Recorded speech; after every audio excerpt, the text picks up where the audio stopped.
Nous sommes les donneurs de sang. Ceux qui donnent parce que c'est solidaire. Ceux qui donnent parce que c'est pas la mer à boire. Ceux qui, chaque année, participent à soigner 1 million de personnes. Nous sommes les changeurs d'histoire. Les joueurs collectifs, les optimistes nés. Nous sommes les donneurs de sang. Rejoignez-nous. Devenez donneurs. Devenez donneur. Rendez-vous sur le site de l'établissement français du sang.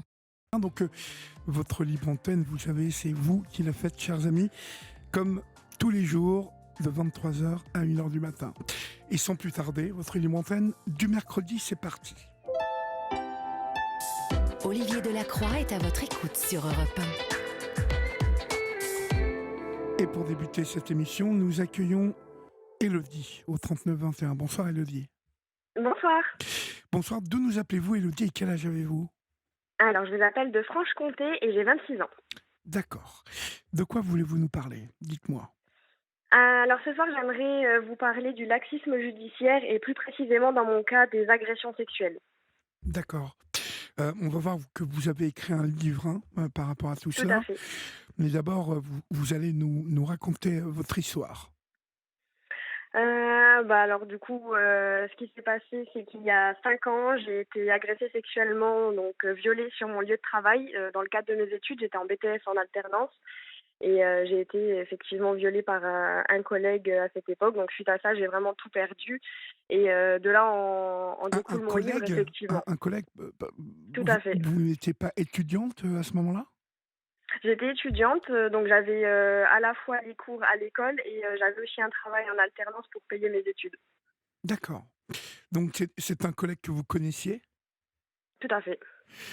Et en fait, il a profité d'une situation particulière pour vous approcher. Vous ne vous méfiez pas de lui ou finalement il vous guette comment... Enfin, sans rentrer dans les détails bien évidemment, mais est-ce que ce prédateur en fait était quelqu'un avec qui vous n'aviez pas vu la chose venir, quoi ? Est-ce qu'il se comportait de manière sympathique avec vous avant ? Alors oui, il se comportait de façon très sympathique et effectivement, il a profité de ma période de vulnérabilité, pardon.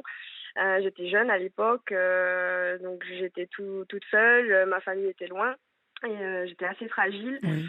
Et il a profité du fait que j'étais très timide, peu sûre de moi, que vu qu'il était très proche aussi des patrons, forcément, il avait plus de poids que moi dans l'entreprise et il en a énormément profité. Au début, c'était surtout des attouchements et j'étais quand même loin de me douter qu'il finirait par passer à l'acte. On s'imagine toujours que c'est que des gestes, que ça n'ira pas plus loin jusqu'au fameux jour où on se réveille un matin et que ça nous tombe dessus sans y avoir songé à l'avance. D'accord. Je suppose que c'est un choc énorme. Vous en parlez un petit peu autour de vous. Vous en ouvrez à des amis ou en tout cas à des proches quand ça arrive ? Alors sur l'instant, non.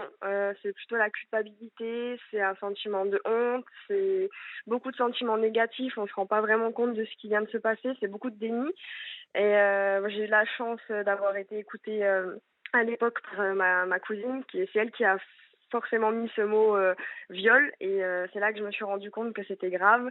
Et au début, je voulais vraiment pas en parler. Et finalement, j'ai fini par en parler à ma maman un soir où j'étais vraiment chamboulée. Et c'est elle qui a été la première à comprendre vraiment l'ampleur. Et j'en ai tout de suite parlé à mes parents. Mais c'est vrai qu'au début, pour l'annoncer aux proches, c'est pas évident. On a toujours peur des réactions. Il faut aussi s'approprier ça nous-mêmes. C'est très compliqué d'en parler. Oui, je suppose. J'ai cru comprendre que dans cette alternance donc d'études et en entreprise et dans votre BTS, votre patronne vous avez mis en garde par rapport à cet homme. Il avait déjà une réputation particulière ? Oui. Il avait clairement la réputation d'être un loup, comme elle le disait si bien. Donc il m'avait mis en garde contre lui. Mais... D'accord, carrément. Voilà, carrément un loup, c'est ça. C'est le mot qui revenait très souvent. Durant cette agression, je sais que on va en parler ensuite puisque elle va bien évidemment énormément vous marquer, ce viol. Mais vous avez eu peur de mourir aussi. Oui. Il a été menaçant. Il a été. Vous pensez qu'à un moment, ça lui a traversé la tête ? Je peux pas dire menaçant.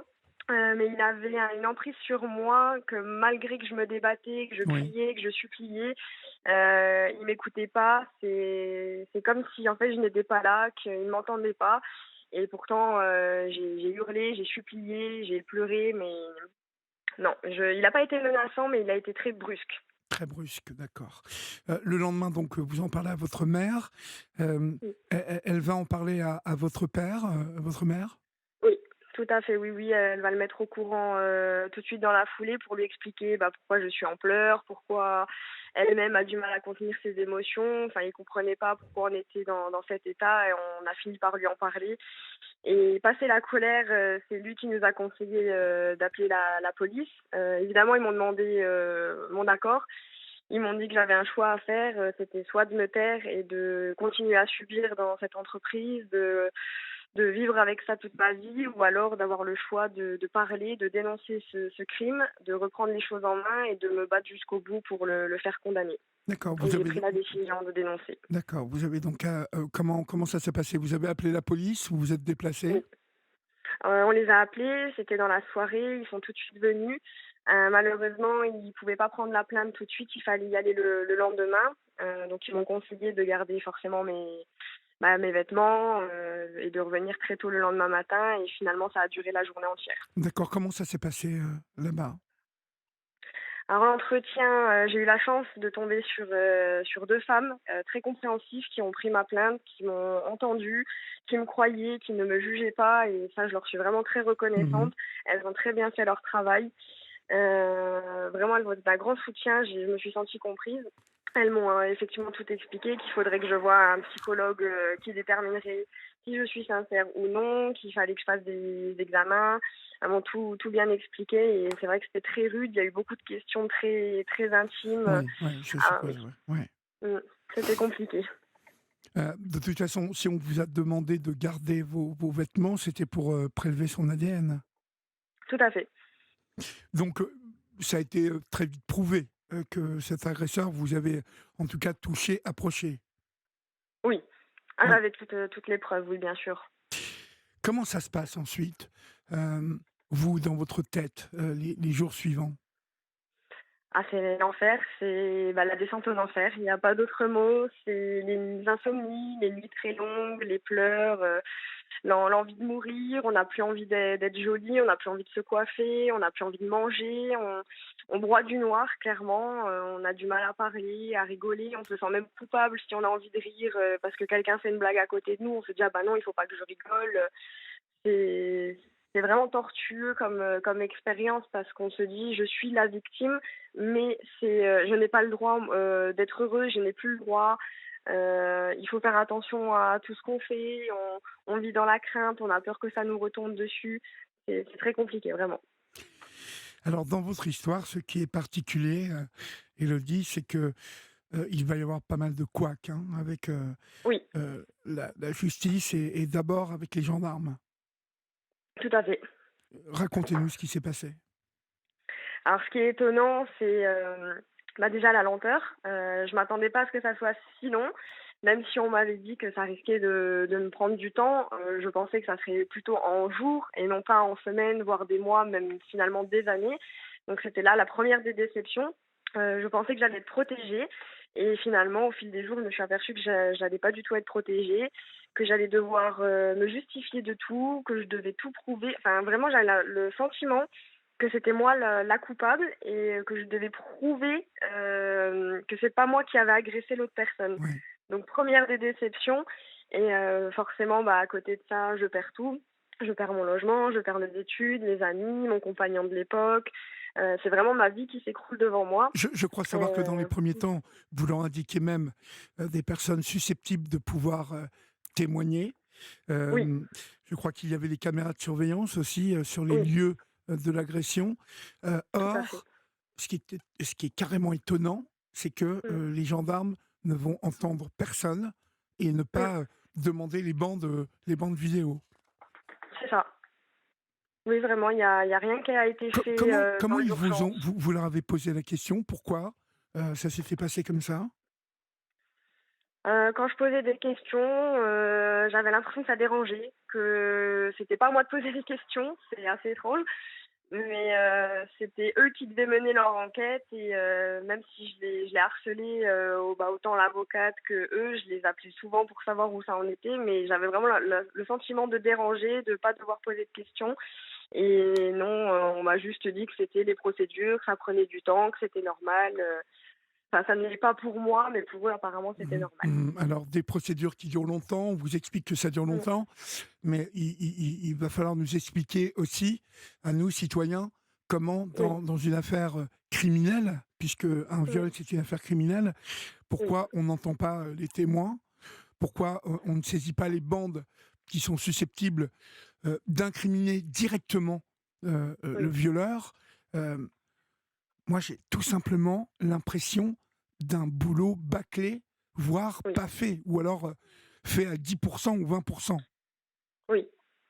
Oui, c'est le sentiment que j'ai aussi. Mais oui, et si je rappelle ça ce soir, sur cette antenne, c'est que nous avons eu, avant vous, Élodie, Mmh, d'autres femmes ayant subi des oui, viols et ayant affronté la même attitude de la part des mmh, gendarmes ou des policiers.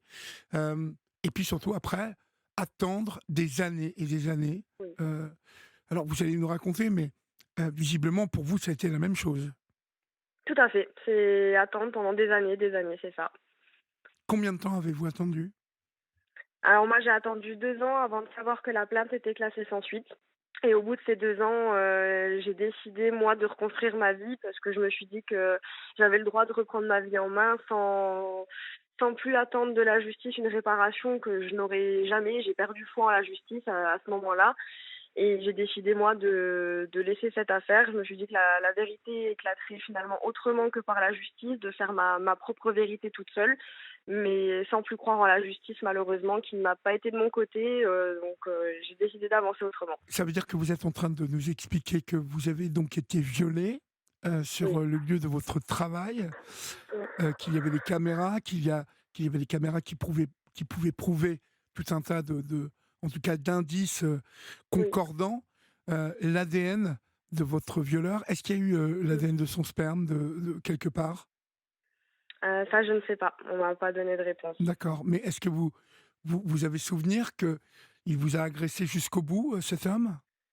Oui, D'accord. Donc il y a eu obligatoirement, en tout cas, si le boulot avait été fait, mmh, oui. c'est quand même dingue. C'est quand même dingue, surtout que c'était, effectivement quelqu'un qui était déjà connu des services de police, donc double déception, encore plus. C'est fou. C'est Oui, fou parce que vous voyez, sur cette antenne, on a évoqué euh, l'histoire qui ressemble, les histoires qui ressemblent à la vôtre, mais mmh, on a évoqué une histoire qui a beaucoup ému la France il y a quelques semaines, qui est l'histoire de cette petite mineure, Océane, en tout cas agressée quand elle était mineure, violée quand elle était mineure, à plusieurs reprises par différentes personnes, mmh, et qui a fini par mettre fin à ses jours, parce qu'en oui, France, visiblement, c'est à la victime de prouver, mais alors de prouver mmh. par A plus B, qu'elle a été agressée et violée. C'est quand même, c'est quand même totalement dingue. C'est aberrant. C'est clairement ça, mais c'est aberrant, c'est même pas tolérable. Et vous êtes en train de nous dire donc que l'agresseur, votre Mmh, violeur, n'a oui. jamais été inquiété par la police? Non, jamais. Donc ça veut dire que, finalement, si on en reste là, c'est la porte ouverte pour cet homme à recommencer? Bien sûr. Votre patronne, quand tout ça s'est passé, quelle Mmh. a été son attitude à elle? Elle a été Alors au mise au courant? début oui. Oui, c'est moi qui ai voulu, la mettre au courant parce que j'avais une relation assez forte avec elle et j'ai décidé de lui faire confiance. Donc je lui ai envoyé un message, sans préciser, qui était cette personne, mais juste pour lui dire ce qui m'était arrivé et le pourquoi de mon absence. Et au début, elle me croyait, mais quand elle a su, qui était mon violeur, là, elle ne me croyait plus du tout. Mais je croyais qu'elle vous avait mis en garde contre cet homme. Bah, c'est ça qui est incompréhensible, c'est que tout le monde me mettait en garde, mais pourtant on ne me croyait plus et c'était moi la mauvaise fille dans l'histoire. Mmh. C'était moi la nymphomane, c'était moi, enfin Incroyable. ouais, oui, oui, j'en Et ai vu des vertes et des pas mais mûres. oui, ma pauvre. Lorsque vous dites que vous avez décidé à un moment de mettre tout de côté, c'est-à-dire que vous avez abandonné les poursuites, en gros? Quand j'ai su que la plainte était classée sans suite, oui, j'ai perdu clairement foi en la justice et je me suis dit que moi je savais que c'était vrai, que j'avais ma vérité pour moi, mais que je pouvais plus rien attendre de la justice puisque clairement, elle en avait rien à faire, si je peux dire ça comme ça. D'accord, Je d'accord. me sentais pas soutenue. Ce Donc soir, j'ai décidé de me reconstruire. vous pouvez nous dire, ce soir, où tout ça a eu lieu, dans quel, qui s'est occupé de ça? La gendarmerie, d'où? Où vous n'avez pas cette colère qui vous pousse à, au moins, dire, heu, bah, où ça s'est passé tout ça? Alors sans Ah c'est oui, oui, s oui, c'était dans le sud de la France. Après bien évidemment, c'est vrai que je me protège aussi, j'ai peur aussi de quelques réactions, donc je me protège pour pas trop en dire, mais oui, c'était effectivement dans le sud de la France. dans quel cadre professionnel, dans quel type de cadre ça s'est déroulé? Moi, j'étais en BTS assistante de gestion à l'époque. D'accord, donc ça s'est déroulé dans des bureaux. Oui, c'est ça. D'accord. On va faire une petite pause, Élodie, d'accord? Oui, Vous restez avec moi et on va continuer à échanger ensemble. À tout de suite. d'accord. À La libre antenne d'Europe 1. Pour dialoguer avec Olivier Delacroix, envoyez le mot nuit, suivi de votre message au 7 39 21. 75 centimes plus coût du SMS. Il est 23h27, vous êtes sur Europe 1 et c'est la libre antenne. Élodie, au bout de 2 ans, vous apprenez donc que la plainte est classée sans suite par le procureur, donc. Euh, vous n'avez pas envie de faire appel à ce moment-là? Ça m'a traversé l'esprit. J'ai eu effectivement un élan de colère, d'injustice qui m'a poussée à vouloir aller jusqu'au bout. Et finalement, je me suis rendu compte que ça risquait de prendre encore des années et je voulais plus revivre ça sans cesse. C'était déjà tellement traumatisant Oui. que je me suis dit, il faut que je reprenne ma vie en main. J'ai le droit d'être heureuse, j'ai le droit de voir le bout du tunnel, donc tant pis. Oui, finalement, c'était arrêter, arrêter de baigner dans cette guerre, hein, puisque c'est Oui, une guerre, hein, qu'on livre, tout à fait. qui vous empoisonnait, qui vous empêchait d'avancer. Oui, oui, oui. Ça n'a pas dû être facile, tout ça. Non, ben, ça l'est toujours pas à l'heure actuelle. Forcément, ça laisse des traces. J'ai bien repris ma vie en main, effectivement, mais je pourrai jamais oublier ce qui s'est passé. Comment, aujourd'hui vous y pensez? Est-ce que ça revient dans votre vie régulièrement, ce qui s'est passé? Oui, bien sûr, il y a des cauchemars, il y a des craintes, des angoisses. Ça revient comme des flashbacks au beau milieu de la journée. Oui, oui, bien sûr, je pourrai jamais oublier. Quel impact ça a eu sur vous, Loli, en tant que femme? Vous me dites que vous avez retrouvé l'amour aujourd'hui. Hem, Comment ça s'est passé, ça? Est-ce que ça a été, facile ou ça a été Non. compliqué? Ça a été très compliqué, c'était un long chemin, semé d'embûches. Déjà reprendre son identité, se refaire confiance, ne plus culpabiliser.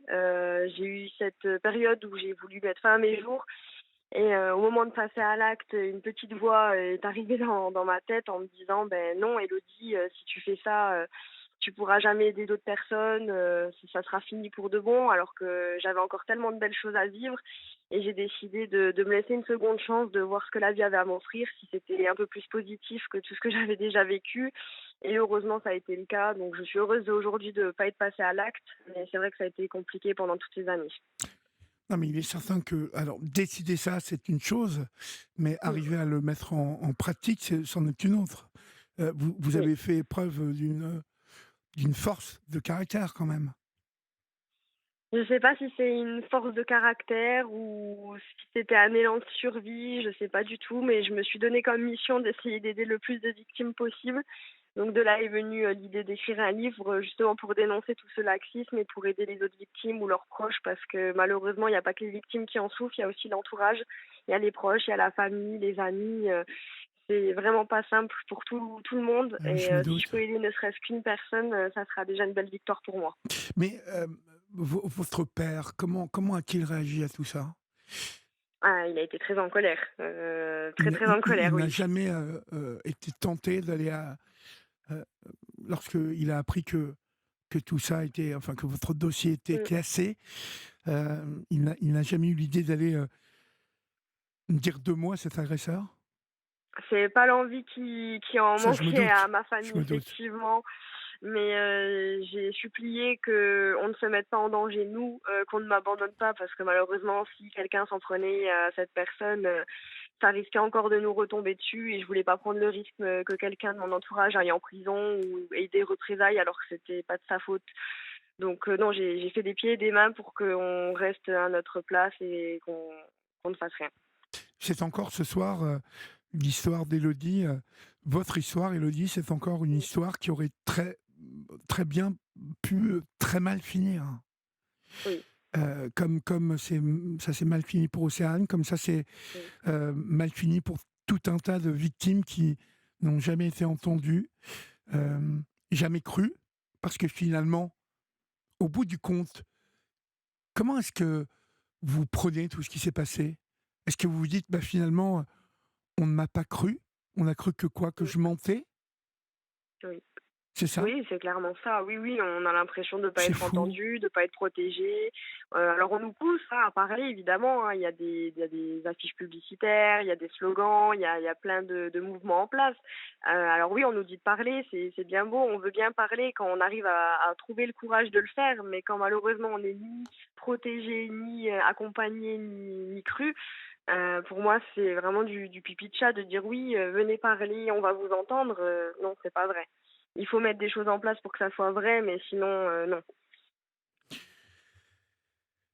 Je suis en train de m'imaginer, parce que j'ai échangé avec mon meilleur ami il y a une semaine déjà, puisque nous avons eu la maman d'une jeune fille, autiste qui a Oui, été violée à plusieurs reprises, et on en parlait tous les deux et on se disait, mais que ça nous serait impossible de rester sans rien faire. c'est Parce aberrant. que à partir du moment où la justice ne bouge pas, je trouve que c'est une très grande force de caractère de votre part, bien sûr, mais aussi de la part de votre père et bien évidemment de votre mère aussi.